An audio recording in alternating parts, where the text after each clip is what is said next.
سوال یہ پوچھا گیا ہے کہ کیا عورت شادی کے بعد اپنے نام کے ساتھ اپنے شوہر ہسبینڈ کا نام لکھ سکتی ہے یا نہیں؟ تو اس کا جواب یہ ہے کہ اگر عورت اپنے ساتھ اپنے شوہر کا نام لکھے یا اپنے نام کے ساتھ وہ اپنے والد کا نام لکھے تو یہ دونوں ہی جائز ہیں۔ ان کا مقصد فقط جو ہے وہ تعارف اور جو ہے آئیڈینٹی ہوتا ہے کہ پتہ چل جائے۔ قرآن مجید کے اندر اللہ رب العزت نے بعض انبیاء کی بیگموں اور اہلیاؤں کی نسبت ان کے شوہروں کی طرف کی، جیسے امرأۃ نوح و امرأۃ لوط کانتا تحت عبدین من عبادنا صالحین۔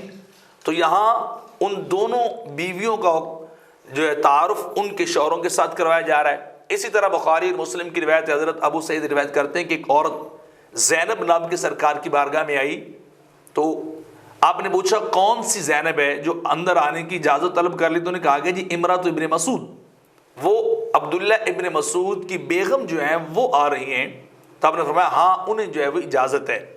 اور اسی طرح باپ کے علاوہ ماں کے نام کے ساتھ بھی جو ہے بعض اوقات تعارف جو کروایا جاتا ہے، جیسے عیسیٰ بن مریم جو ہے آپ کی تعارف آپ کی والدہ کے ساتھ جو ہے وہ کروایا گیا، یعنی ان کے باپ ہے ہی نہیں لیکن تعارف جو ہے ان کی ماں کے ساتھ کروایا گیا۔ اسی طرح بعض اوقات تعارف بندے کا وہ حق کے ولا کے ساتھ بھی ہوتا ہے، یعنی جس نے آزاد کیا ہو، جیسے اکرمہ مولا ابن عباس یا اور جو غلام تھے ان کی نسبت ان کے آزاد کرنے والوں کی طرف تھی۔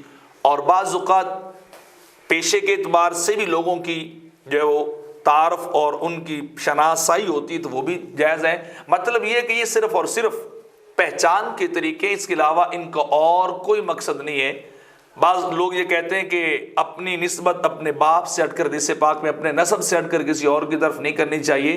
تو بھائی ان پہچانوں کے اندر، ان شناختوں کے اندر وہ مسئلہ نہیں آتا، یہ صرف پہچان ہے، نسب کا تبدیل ہونا یا بدلنا نہیں ہے۔ تو عورت شوہر کا نام لکھے اپنے نام کے ساتھ تب بھی ٹھیک ہے، اپنے باپ کا نام لکھے تب بھی ٹھیک، اور یہ جائز ہے۔